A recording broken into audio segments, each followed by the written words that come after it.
Welcome back, good morning Pakistan. आज जैसे मैंने आपको कहा कि आज का टॉपिक शो का बहुत ज़रूरी है और मैं चाहूँगी यहाँ मुझे पता है कि जो मर्द हजरात हैं वो इस वक्त ऑफिस चले गए होंगे, लेकिन मैं चाहूँगी कि जो ख़वातीन हैं वो इस वक्त ज़रूर बैठे और इस प्रोग्राम को गौर से देखें और सुनें। हम बहुत सारे प्रोग्राम्स लेकर आते हैं जिसमें आपकी एंटरटेनमेंट होती है, लेकिन शायद आज का प्रोग्राम ऐसा है जो मैं आपको दिखवाना चाहती हूँ, जो मैं आपको बताना चाहती हूँ, आपकी आंखें खोलना चाहती हूँ और आपकी दिमाग की बत्ती को खोलना चाहती हूँ। हम अपने बच्चों से बहुत प्यार करते हैं, चाहे बेटा हो बेटी हो, मोहब्बत बराबर होती है, लेकिन आई डोंट नो जैसे जैसे वो बढ़ते हैं मोहब्बत कैसे बढ़ सी जाती है।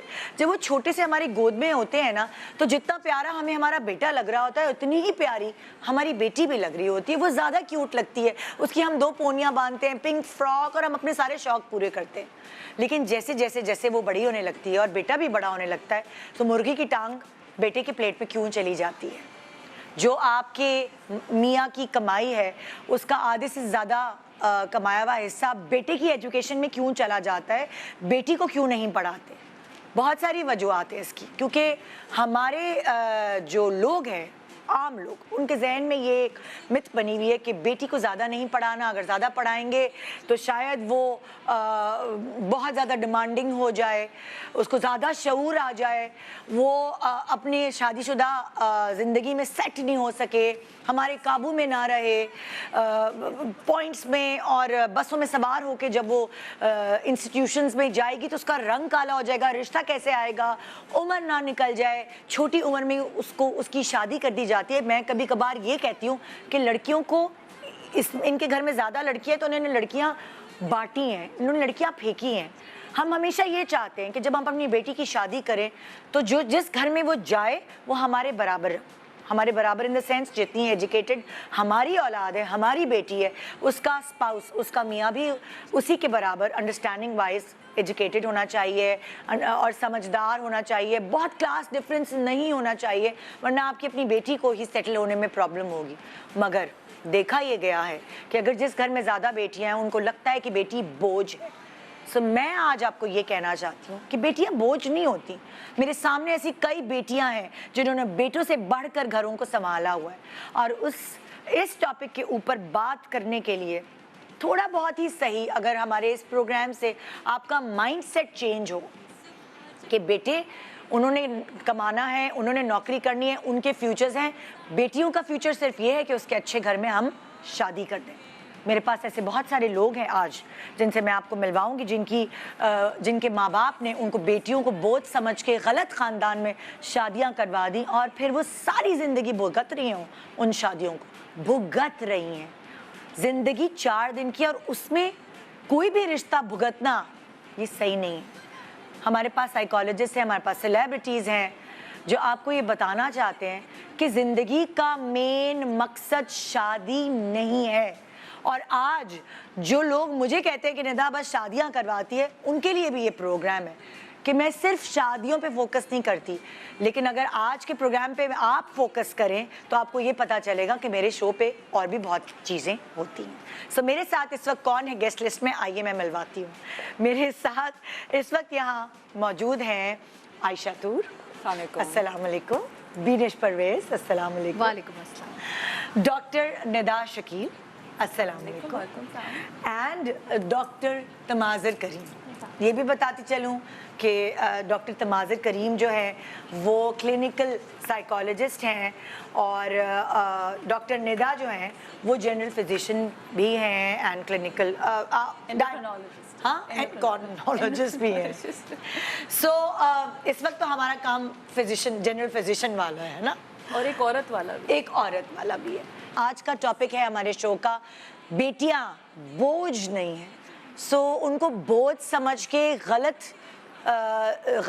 रिश्ते ना जोड़ें, उनकी गलत शादियां सिर्फ इस जोर पे कि शादी करनी है, हम नहीं रहेंगे तो उनका क्या होगा, गलत रिश्तों में ना उनको बांधे कि सारी ज़िंदगी वो तड़पती रहें, कोसती रहें कि वो आपके घर में क्यों पैदा हुई।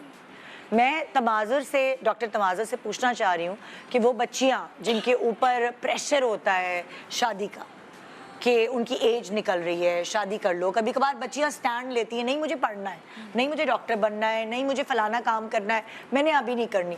या फिर कभी कभार ऐसा भी होता है कि वो लड़कियां किसी को पसंद करती हैं, वो उनका हम उम्र होता है और वो अपनी लाइफ में स्टैब्लिश हो रहा होता है। सो वहाँ भी एक तरह से प्रेशर दिया जा रहा होता है, घर वाले कह रहे होते जल्दी करो तुम्हारी उम्र निकल रही है, और फिर वो जिसके लिए वो रोकी बैठी होती हैं उनको कोई और लड़की पसंद आ जाती। तो अलग अलग प्रेशर से लड़कियां गुजरती हैं, आपके पास आती हैं। बिल्कुल, छोटी उम्र की लड़कियां इसमें ज़्यादा आती हैं जो कि कहती हैं कि हालांकि उनकी उम्र होती है 17 साल 18 साल, लेकिन वो आके कह रही होती हैं कि हमारे वालिदैन के ऊपर से बहुत प्रेशर है हम पे और हम जो अपना करियर परस्यू नहीं करना चाह रहे। एंड अभी रिसेंटली मेरे पास एक पेशेंट आई, उन्होंने कहा कि मैं बहुत अच्छा आर्ट करती हूँ और मैं आर्टिस्ट बनना चाहती हूँ, बट ख़ानदान से इतना प्रेशर है कि शादी कर लो। तो she was going through depression. Education जो है ना वो बफर है, वो मेंटल इलनेस के लिए बफर है। सो जितने आप एजुकेटेड उतने कम चांसेस हैं आपके कि आप मेंटल इलनेस से डायग्नोज होंगे। मेरे पास अच्छा, आपके पास जो लोग आते हैं, मैं वही पूछना चाह रही थी, उसमें ज़्यादा किस कैटेगरी की लड़कियां होती हैं? यानी जो एक थोड़ा होता है तबका जो इतना पढ़ा लिखा नहीं होता, जो ख़ानदान में इतनी बस अच्छा 8वीं तक पढ़ ली, बस मैट्रिक तक पढ़ ली बस, या आपके पास ज़्यादा वो लोग आती हैं जो ज़्यादा पढ़ लिख गई होती हैं?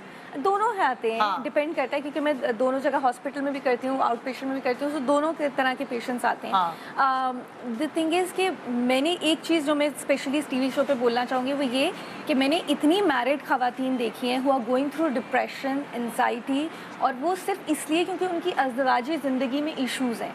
अब मेरे पास एक पेशेंट आती हैं, उन्होंने शादी कर ली थी ये सोच के कि उनके हस्बैंड बहुत अच्छा अर्न करेंगे, उस वक्त अच्छा अर्न कर भी रहे थे, फिर वो डिसेबल हो गए। अच्छा। अब उन्हें डिसेबिलिटी हो गई, उन्हें पैरालिसिस हो गया। अब वो बेचारी धक्के खा रही हैं इधर उधर के, जो है वो किसी तरीके से आई स्टार्ट अर्निंग, सही है। अब वो इस उम्र में जाकर 30s में जाकर जो है वो स्क्रैच से शुरू करी। अगर वही खातून को एजुकेशन मिल गई होती तो आज उन्हें इस तरह धक्के ना खाने पड़ते। इस तरह और सेवरल एग्जाम्पल्स हैं मेरे पास कि जिसके अंदर हम ये देखते हैं कि सिर्फ इसलिए कि बच्ची को एजुकेशन नहीं मिली थी सही टाइम पे, आज इन हर 30s and 40s she struggling. देखिए कुछ भी हो सकता है। मेरे पास लोग आते हैं जिनके शौहर फौत हो गए, जिनके शौहर डिसेबल हो गए, जिनके शौहर की जॉब्स चली गई, अब वो नहीं कर पा रहे, वो खुद डिप्रेशन एंजाइटी के मरीज हो गए, उनको खुद कोई ऐसी बीमारी लाहक हो गई जिसकी कैंसर हो गया। तो इस सिचुएशन में क्या करेंगी खातून? So we have to make girls independent. And then again you know education, आपको पता है कि एजुकेशन जो है वो रिसर्च शो करती है कि वो लॉन्जेविटी में, यानी कि आपके ज़्यादा उम्र जीने में भी हेल्प करती है, इर्रिस्पेक्टिव ऑफ द फैक्ट कि आपकी इनकम क्या है। तो एजुकेशन तो बहुत इंपॉर्टेंट है। और ये कहना कि नहीं लड़की की शादी कर लेते हैं उसकी एजुकेशन है, आई थिंक सरीहन ज्यादती है। ऐसे होते हैं जब खास तौर पर रिश्ता लेके आते हैं, पीछे पड़ जाते हैं, नहीं आप दे दें बेटी बेटी, हम पढ़ा लेंगे, इस तरह वादे कर करके वो बाकायदा मिन्नतें करके बेटियां लेके जाते हैं। लेकिन जब उनकी शादी हो जाती है, बच्चे हो जाते हैं, तो वो नहीं अपनी कंटिन्यू कर पाती कोई भी ऐसी इंडिपेंडेंट लाइफ पढ़ाई के हवाले से, या अगर कोई करियर परस्यू करना चाह रही हूँ। सो बहुत सारे पेरेंट्स को बहुत स्ट्रांग होना पड़ेगा अपनी बच्चियों के फ्यूचर के लिए, कि अगर कोई मतलब बाकायदा मिन्नतें करने वाले होते हैं रिश्ते के, दे दें प्लीज हमें बेटी दे दें।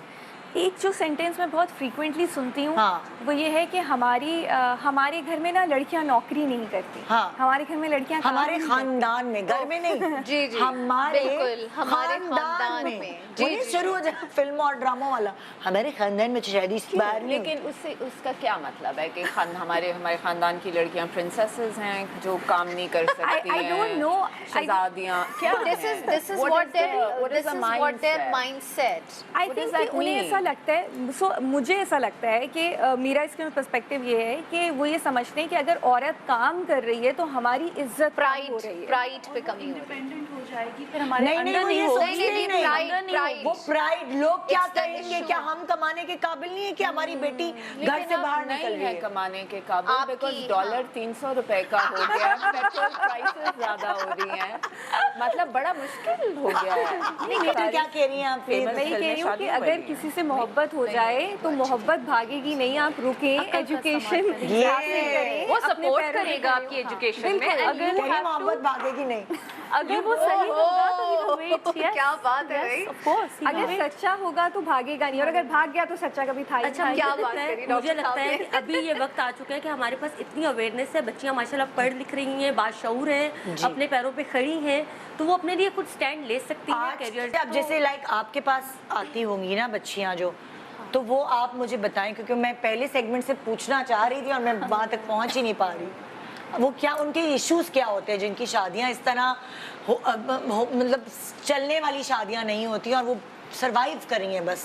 भाई डिप्रेशन एंजाइटी तो है ही, इसके अलावा जो जैसे उन्होंने कहा कि सेक्सुअल वायलेंस भी है वो भी फेस कर रही होती हैं। तो जो जिन लोगों के अंदर मेंटल डिसऑर्डर्स होते हैं उनके अंदर फिर फिजिकल डिसऑर्डर्स भी ज़्यादा लाइकली चांसेस हैं। अब मेरे पास एक रिसेंटली एक पेशेंट आई, मैं उनकी मिसाल देती हूँ आपको। उनकी ना मैट्रिक में शादी हो गई, ठीक है, वो ये कि घर वालों का प्रेशर था। अब उनके शौहर कुछ कमाते नहीं हैं, ठीक है, and now she is in her 30s and she has 3 kids. अब वहाँ यहाँ वालदेन जो बूढ़े हो चुके हैं, 75 प्लस अबव हो चुके हैं वालदेन, वो अब बैठ के सोच रहे हैं, वो भी आए हुए थे कि देखिए हमारी बेटी तो इतनी डिप्रेशन में चली गई है, ये बोल नहीं, पिछले 3 दिन से शी वाज़न्ट स्पीकिंग, तो कह रहे हैं ये तो बोल नहीं रही पिछले 3 दिन से।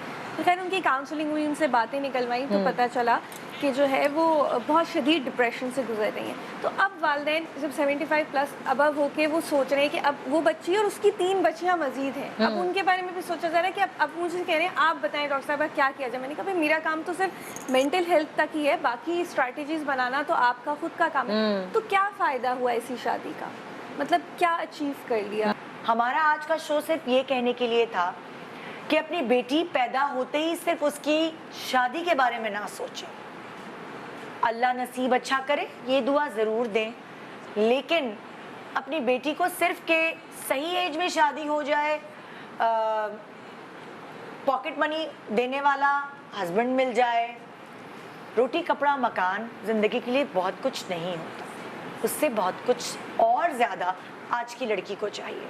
सो इसीलिए शादी से ज़्यादा उसको स्ट्रॉन्ग करने के बारे में, उसको इंडिपेंडेंट करने के बारे में सोचें, उसको पैरों पे खड़ा करने के बारे में सोचें, उसको एजुकेशन कंप्लीट करने की इजाज़त दें, जो कि पेरेंट्स इजाज़त नहीं देते, ये उसका हक है।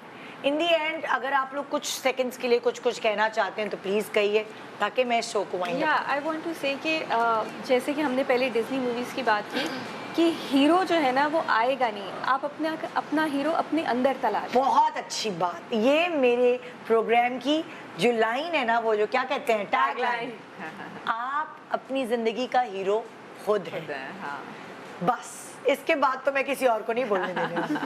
Good morning Pakistan, thank you so much आपके तासुरात का, एंड खुदा हाफिज़।